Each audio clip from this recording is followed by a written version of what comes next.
নমস্কার বন্ধুরা, আজকে আমি তোমাদের কাছে আরেকটা রেসিপি নিয়ে ফিরে এসেছি।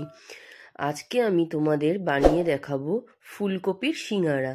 শীত চলে এসেছে, শীতকালে এই ফুলকপির সিঙ্গারাটা জাস্ট চায়ের সঙ্গে জমে যাবে। প্রথমে আমি একটা প্যানে সর্ষের তেল দিয়ে দিয়েছি। সর্ষের তেল দিয়ে এখানে কিন্তু আমি ভাজা বাদামই নিয়েছি, মানে যেইগুলো দোকানে আর কি কিনতে পাওয়া যায় সেগুলো একটু তেলে ফ্রাই করে, মানে খেয়াল রাখতে হবে যাতে পুড়ে না যায়। তারপরে আমি হালকা ফ্রাই করে ওটা তুলে নিয়েছি। এরপরে আমি দিয়ে দিয়েছি কুচি করে রাখা নারকেল। নারকেল দিলে সিঙ্গারার টেস্টটা দ্বিগুণ হয়ে যাবে। এবার নারকেলটা দিয়ে আমাদের খেয়াল রাখতে হবে যে মানে বেশি যাতে পুড়ে না যায়। নারকেল কিন্তু তেলে দেওয়ার সঙ্গে সঙ্গেই লাল হয়ে যায়। একটু হালকা গোল্ডেন কালার আসলেই আমরা নারকেল কুচিটাকে তুলে রাখবো তেল থেকে। তারপরে আমি তেলের মধ্যে দিয়ে দিলাম পাঁচফোড়ন। পাঁচফোড়ন দিয়ে যখন একটা দেখবো সুন্দর ফ্লেভার উঠে আসছে, তখন আমরা আগে থেকে ডুমো ডুমো করে, যেরকম আমরা লুচির সঙ্গে তরকারির আলু খাই, সেই ভাবেই আলুটাকে কেটে রেখেছিলাম, সেই আলুটাকে এবার আমি দিয়ে দিচ্ছি। দিয়ে এবার এটা আমি ভালো করে নেড়ে চেড়ে নেব তেলের মধ্যে। তারপরে এর মধ্যে আমি ফুলকপি ছোট ছোট করে কেটে রেখেছিলাম। মানে ফুলকপিটা যত বেশি দেবে তত কিন্তু টেস্টটা ভালো হবে। তো ফুলকপিটা আমরা এর মধ্যে দিয়ে দিলাম। এইবার দিয়ে আমরা দিয়ে দেব এখানে মানে 1 চামচ মতো নুন। আমি দুবারে দিয়েছি, এখানে 1 চামচ মতো নুন আর এই 1 চামচ মতো হলুদ দিয়ে দেব। দিয়ে এবার আমরা এটা ভালো করে নেড়েচেড়ে মিশিয়ে নেব। আচ্ছা, ফুলকপিটা কিন্তু আমি আগে থেকে ভালো করে ধুয়ে কেটে পরিষ্কার করে একটু গরম জলে ভিজিয়ে নিয়েছিলাম। এখানে আমরা সিদ্ধ করব না, কারণ ফুলকপিটা তাহলে গলে যাবে। ফুলকপিটা দিয়ে আমরা ভালো করে নেড়েচেড়ে এবার আমরা ঢাকনা দিয়ে ঢেকে দেব। এবং গ্যাসের আঁচটা কিন্তু একদম কমিয়ে দিতে হবে, মানে এটা ঢেকে ঢেকেই আমি সিদ্ধ করব। আর চড়িয়ে দিলে কিন্তু মানে নিচ থেকে লেগে যাবে এবং জিনিসটা পুড়ে যাবে, একটা বাজে গন্ধ হয়ে যাবে। তো এরপরে আমরা এর মধ্যে আমি আদা ক্রাশ করে রেখেছিলাম। কেউ আদা বাটাও দিতে পারো এখানে। আমি এটা ঘষে নিয়েছিলাম, সেই ক্রাশ করা আদাটা এর মধ্যে দিয়ে দিলাম। আর দিয়ে দিলাম হচ্ছে থেতো করা কাঁচা লঙ্কা। আদার ফ্লেভারটা কিন্তু এটা একটা দারুণ মাত্রা এনে দেবে, মানে খুবই টেস্ট লাগবে জিনিসটা। দিয়ে এবার ভালো করে নেড়ে চেড়ে নেব আমরা। আদাটা যেন একদম ভালো করে মানে ভাজা ভাজা হয়ে যায়। যেই একটু নেড়ে চেড়ে নিলাম, এরপরে আমরা এটা কি করব, একটু মানে হালকা জল দেব, যাতে জলটা এমন মাপে দিতে হবে যাতে আমরা এটা মানে আলুটা সিদ্ধ হয়ে যাবে আর জলটা টেনেও যাবে। দিয়ে আমি আরেকটু নুন হলুদ অ্যাড করলাম। আমার মনে হলো আরেকটু দেওয়া দরকার, তোমরা একটু টেস্ট করে তারপরেই কিন্তু নুনটা অ্যাড করবে। দিয়ে এবার আমরা ঢাকনাটা দিয়ে ঢেকে দিলাম। দিয়ে ওটা একদিকে সিদ্ধ হতে থাকবে। এবার আমি ডোটা তৈরি করে নেব। প্রথমে আমি এখানে 2 কাপ মতো ময়দা নিয়ে নিচ্ছি। ময়দাটা নিয়ে এইবার আমরা এতে কিন্তু মানে পরিমাণ মতো, মানে এখানে আমি হাফ টিস্পুন নুন দিয়েছি। হ্যাঁ, তোমরা এটা খেয়াল করবে, হাফ টিস্পুন নুন দিয়েছি। নুন দিয়ে নুনটা ভালো করে ময়দার সঙ্গে কিন্তু আগে মিশিয়ে নেব। আর এখানে দিয়ে দেব হচ্ছে আমরা ময়ম দেওয়ার জন্য, এটা আমি টেবিল স্পুন ইউজ করছি। এখানে আমি 3 টেবিল স্পুন তেল দিয়ে দেব, সাদা তেল দিয়ে। এইবার আমি এটা ভালো করে মিশিয়ে ময়াম দিয়ে নেব, যাতে মানে সিঙ্গাড়াটা খুব খাস্তা হয়। মানে আমরা তো দেখো আমরা কিনেই খাই, কিন্তু কি যদি আমরা এটা ঘরে বানাই জিনিসটার টেস্টটা কিন্তু দ্বিগুণ হয়ে যায় এবং আমরা জিনিসটা সাফিসিয়েন্ট খেতেও পারি। আর বাচ্চারাও এতে খুব খুশি হয়। আর আস্তে আস্তে এবার কি করলাম, আমি মিশিয়ে নিয়ে একটু জল দিয়ে দিলাম। জল দিয়ে এবার সুন্দর করে ময়দাটাকে মেখে নিলাম। মেখে একটা ডো তৈরি করে এবার কি করলাম, ওপরে একটু তেল দিয়ে দিলাম, যাতে কি হবে ময়দার ওপরটা শুকিয়ে না যায়। দিয়ে আমি ঢেকে দেব।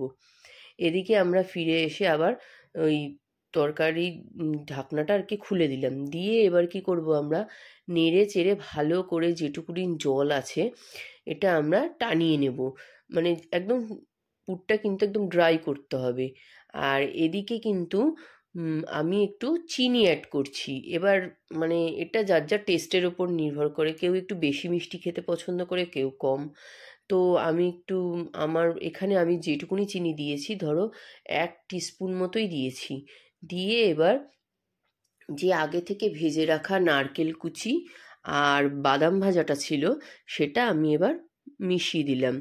দিয়ে এবার আবার নেড়েচেড়ে এটাকে এবার তরকারিটা মানে একদম কি করতে হবে, একটু ঘেঁটে দিতে হবে যাতে মানে খেতে খুব ভালো লাগে। এতে কি হবে, ফুলকপির ফ্লেভারটা পুরো আলুর মধ্যে ভালো মতো মিশে যাবে।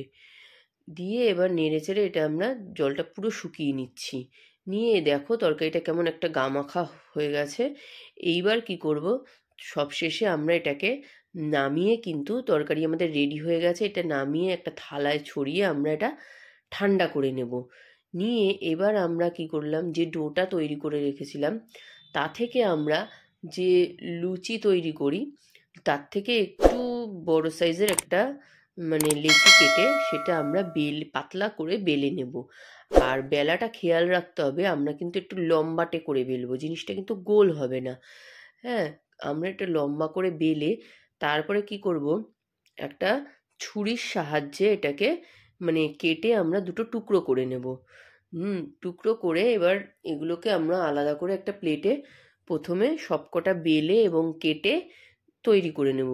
তাতে কি হবে, আমাদের পরের কাজটা অনেকটা সুবিধা হবে, যাতে আমরা পরপরে একবারে সবকটা বানিয়ে নিতে পারি। তো আমরা এগুলো কেটে কেটে একটা থালার মধ্যে তুলে নেব। তারপরে আমরা সব একবারে তৈরি করব, তাতে আমাদের বেলার ঝামেলাটা থাকবে না বারবার।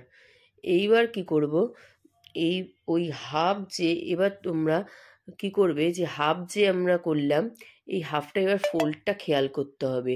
সিঙ্গারার কিন্তু এটাই মেন, এবং খেয়াল রাখতে হবে করার সময় আমরা কিন্তু ভালো করে এগুলো সাইডগুলো চেপে দেবো, নালে কিন্তু যেই তেলে দেবো আমরা কিন্তু দেখবো খুলে ভেতরের পুরটা সমস্ত বাইরে চলে আসবে এবং তেলের সঙ্গে মিশে গিয়ে তেলটাকে নষ্ট করে দেবে। তাই জন্য এবার মেন যে আমরা জোড়াটা তৈরি দিলাম দেখো, ওই জায়গাটা হাত দিয়ে চেপে চেপে তোমরা মিশিয়ে দেবে। তারপরে এবার পুরটা ঠান্ডা করে নিতে হবে ভালো করে। ঠান্ডা হয়ে গেলে এবার আমরা ওই সিঙ্গারার ভেতরে আর কি পুরটাকে ভরে দেব। ভরে দিয়ে সাইডে আমরা একটা বাটিতে জল রাখবো। জলটা দিয়ে দেখো এবার আমরা কিরমভাবে তৈরি করছি। সিঙ্গারাটা কিন্তু 3 কোণাটা মেন, ঠিক আছে? 3টে কোণা মানে আমাদের বাংলার যে সিঙ্গারাটা হয় আর কি, সেটা কিন্তু এরকম 3 কোণা মানে একটু অন্য টাইপের হয়, চ্যাপ্টা হবে না জিনিসটা। তারপরে আমরা আরেকটা মানে প্যানে সর্ষের তেল দিয়ে দিচ্ছি। কেউ চাইলে তোমরা রিফাইন তেলে খেতে পারো, কিন্তু মানে দোকানে সর্ষের তেলেই করে থাকে এবং সর্ষের তেলে এটার ফ্লেভারটা বেশি ভালো লাগে।